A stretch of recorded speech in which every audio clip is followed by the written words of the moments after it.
Y durante los próximos minutos vamos a hablar de política, de actualidad y de periodismo, también mucho de periodismo, con el autor de este libro, El Director, uno de los títulos más vendidos este año en nuestro país.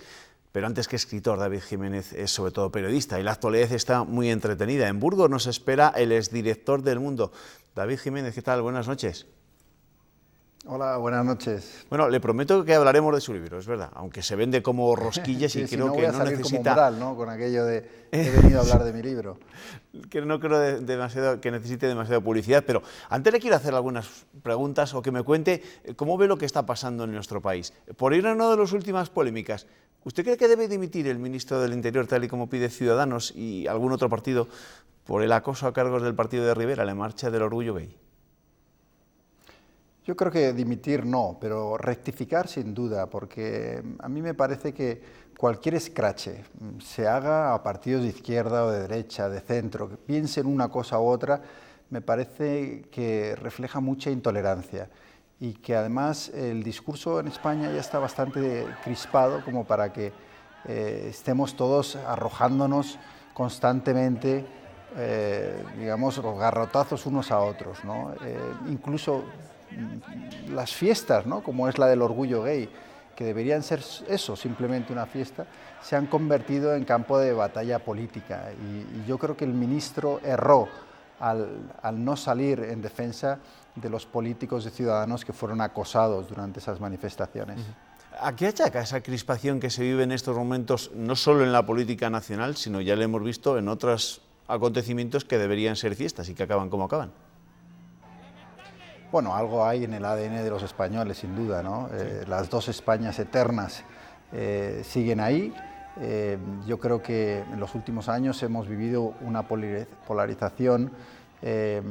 Veo a los políticos cada vez más sectarios, menos dialogantes, menos capaces de intentar encontrar puntos de encuentro. Y luego ha ocurrido una cosa, y es que antes teníamos un bipartidismo, hace apenas 5 años, ¿no? Donde todo era muy predecible, ganaba el Partido Popular, ganaba el PSOE, y más o menos sabíamos lo que iba a pasar durante unos años, y ahora de repente todo eso ha estallado, y nos encontramos con una política muy fragmentada, donde hay cada vez más partidos que tienen participación, el último en entrar es Vox, y con ideas radicalmente opuestas. Encima, si a eso le añadimos una ausencia total de cultura del pacto y del diálogo, como tienen en países como Alemania, por ejemplo, pues al final lo que nos encontramos es un bloqueo. Es decir, hace ya años que no se aprueba nada importante en este país y no tiene ninguna pinta de que vayamos a avanzar en agendas tan importantes como la educación, las pensiones, mejorar el mercado de trabajo para esos millones de jóvenes que siguen en precario o en el paro. Es decir, hay muchas cosas que deberíamos estar ocupándonos en vez de estar peleando sobre el Día del Orgullo Gay. Y sobre la investidura, sobre lo que está por venir, ¿habrá investidura en julio o habrá elecciones en noviembre, el 10 de noviembre? ¿Usted qué cree? Bueno, yo siempre que he hecho una predicción sobre la política española he fallado, pero aún así voy a decir que creo que no habrá elecciones y que finalmente Pedro Sánchez será investido. No sé si en primera, segunda vuelta, pero creo que al final habrá algún tipo de acuerdo. Creo que sería absurdo ir a elecciones otra vez, ¿no?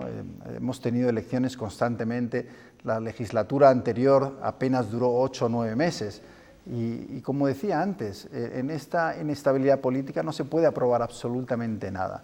Y yo creo que la gente lo que quiere ya es que el gobierno eche a andar y que se empiecen a aprobar medidas y también que se deje esta idea del bloqueo constante, ¿no? Yo entiendo que tiene que haber posiciones contrarias, que uno puede ser adversario político de alguien que está en otro partido, pero esta política que tenemos en España de bloquear al otro para ver si se estrella, a ver si fracasa todo lo que pueda y así me apunto yo unos votos de más, es muy cortoplacista y al final no nos lleva a ningún sitio. Yo creo que nos falta un poquito de grandeza en esos políticos y además diría que hubo una cierta esperanza, ¿no?, con los nuevos partidos, eso que se llamaba la nueva política, ¿no?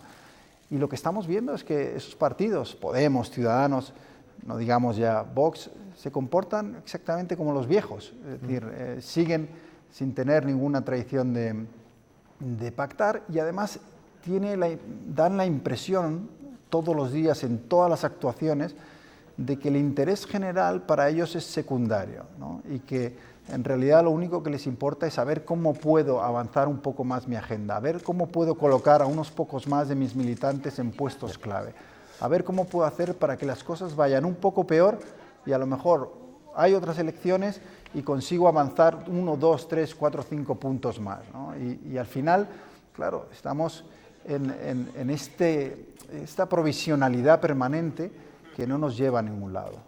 Le quiero preguntar, y desde su experiencia, ya vamos a empezar a hablar de su libro, del que se ha hablado y mucho durante los últimos meses, ¿qué cree que está peor en nuestro país?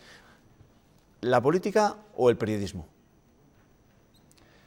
Yo creo que son primos hermanos, ¿no? Es curioso cómo los periodistas criticamos muchas de las cosas que vemos en la política y en la empresa, pero en realidad no hemos hablado nunca de lo nuestro, ¿no? Y yo lo que veo es que tenemos defectos muy similares. Para empezar, uno de ellos yo creo que es esa idea de normalizar aquello que no es normal, ¿no? En el periodismo lo que ocurre es que al revés que en la política ha existido una ley del silencio, que yo he denunciado en El Director, en mi libro, que ha hecho que nosotros permanezcamos inmunes a la crítica. Los políticos han recibido lo suyo y yo creo que muy merecido. Pero toca también hablar de nosotros, ¿no? De los vigilantes del sistema, porque nosotros no hemos tenido quien nos vigile y eso yo creo que ha degenerado también en muchos de esos problemas que hemos denunciado en la política. Usted, que es muy crítico y habla a las claras, a calzón quitado, en el libro del Director, cuénteme, ¿qué le decepcionó más durante sus meses al frente del mundo? ¿La actitud de los políticos, de otros poderes fácticos, que lo denuncia en el libro, o la actitud de los periodistas, de compañeros de profesión? Bueno, yo esperaba que los poderes, tanto económico como político, trataran de controlar el periódico, trataran de manipular la información, porque yo creo que en cierto modo va en su naturaleza, ¿no? Me sorprendió más, y yo creo que quizá es la novedad del Director, ¿no? Cómo cuenta esas intrigas dentro del periodismo, dentro de las propias empresas, de los periódicos, ¿no?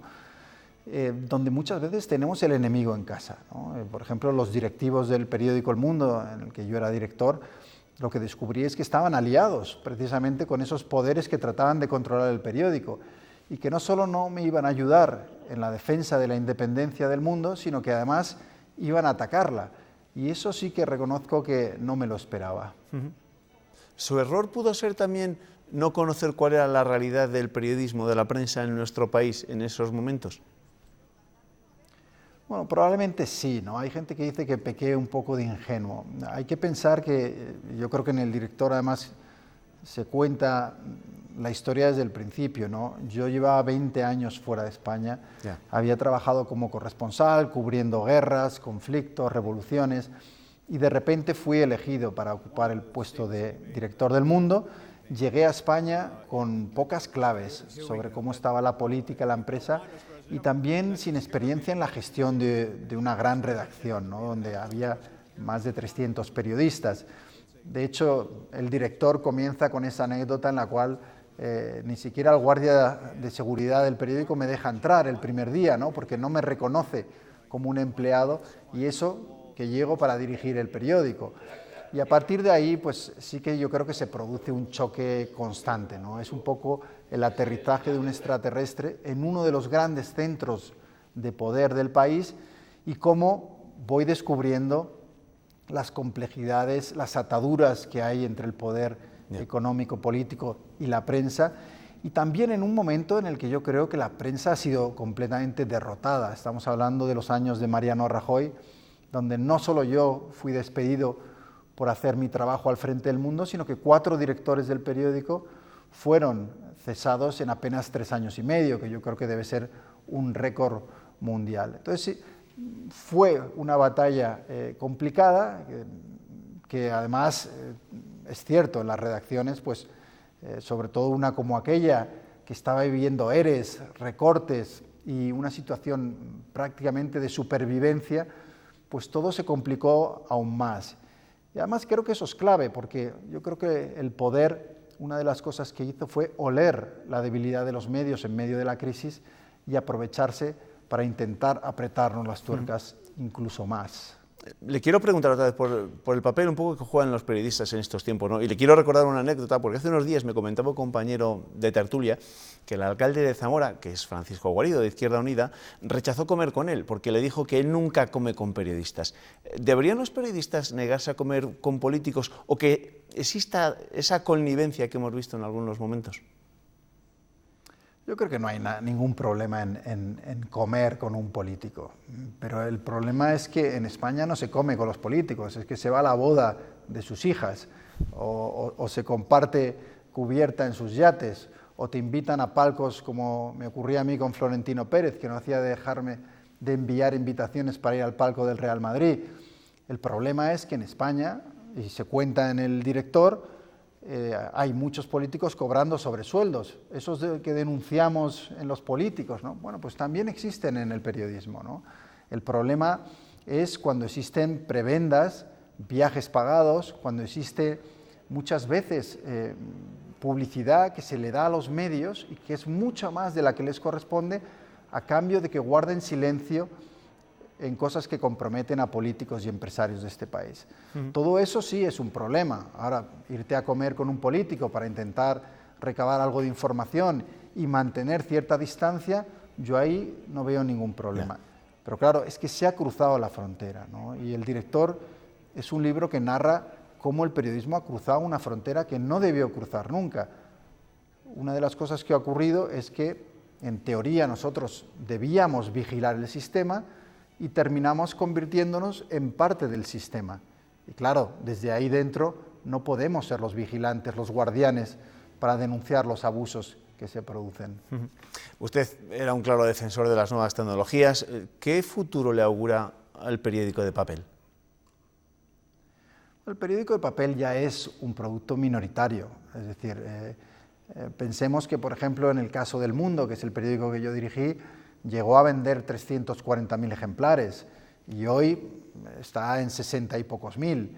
Eso es una debacle, prácticamente no hay un negocio en el que una reducción del 70% no acabe con una empresa periodística. La buena noticia, a medias, es que hemos ganado muchos lectores en digital. El problema es que no hemos conseguido sacar dinero de esa parte del pastel, ¿no? Y una cosa que yo creo que fue el gran error que cometieron los periódicos hace 20 años fue que cuando surgió Internet decidimos darlo gratis. Claro, hasta entonces habíamos cobrado suscripciones o venta al kiosco, pero de repente decidimos que no, que todo nuestro contenido, lo mejor que teníamos, que era nuestro periodismo, lo íbamos a dar gratis.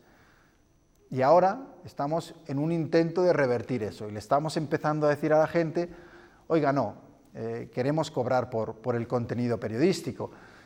Y eso está difícil porque la gente ha perdido la confianza en nosotros. Entonces yo por eso mantengo en el director que lo primero que tenemos que hacer es recuperar la confianza de la gente y luego pedirles que sostengan ese periodismo de calidad. Por cierto, ¿por qué edición va ya de este libro del director?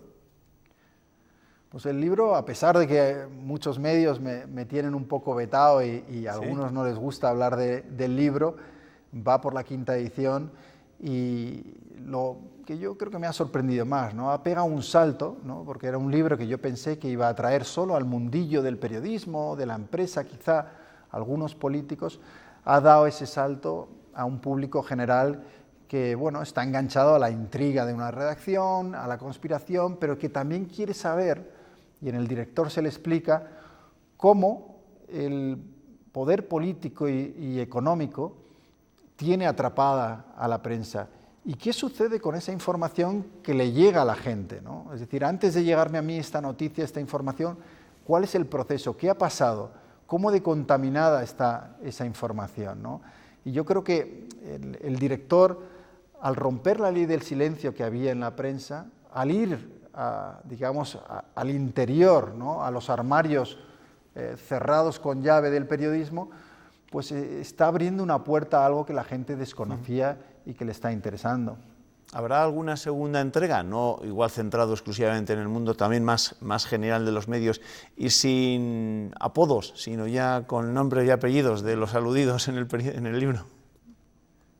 Bueno, en el libro todos los empresarios, todos los políticos, miembros de la familia real, todos los periodistas salen con nombres y apellidos, y los únicos que salen con apodos son aquellos que trabajan todavía a día de hoy en la redacción del Mundo. Es curioso que hay compañeros que me dicen, bueno, oye, nos ha gustado mucho tu libro y queremos el director, la secuela, ¿no? El director 2. Y yo les digo siempre lo mismo, digo, ¿y por qué no lo escribís vosotros, ¿no? Hay un número de enemigos que uno se puede llevar al infierno y no estaría mal compartirlo también con algunos compañeros que sin duda saben, igual que yo, todo lo que se está contando en el director, todo lo que está escrito en el libro, todos ellos lo sabían, ¿no? Digamos que la novedad es que yo lo haya contado, pero queda mucho por contar sobre el periodismo. Además, yo creo que es esencial que lo hagamos, porque si nosotros nos dedicamos a contar y a criticar y a juzgar a todos los demás, ¿cómo no vamos a hacer autocrítica, a mirar las cosas que van mal en nuestro oficio para intentar que cambien y que mejoren? Buena respuesta. David Jiménez, periodista y escritor, autor de este libro El director, que tanto juego ha dado, sobre todo entre los profesionales de los medios de comunicación. Gracias por acompañarnos esta noche en el tiempo de entrevista. Buenas noches. Un placer, gracias. Gracias, David. Buenas noches.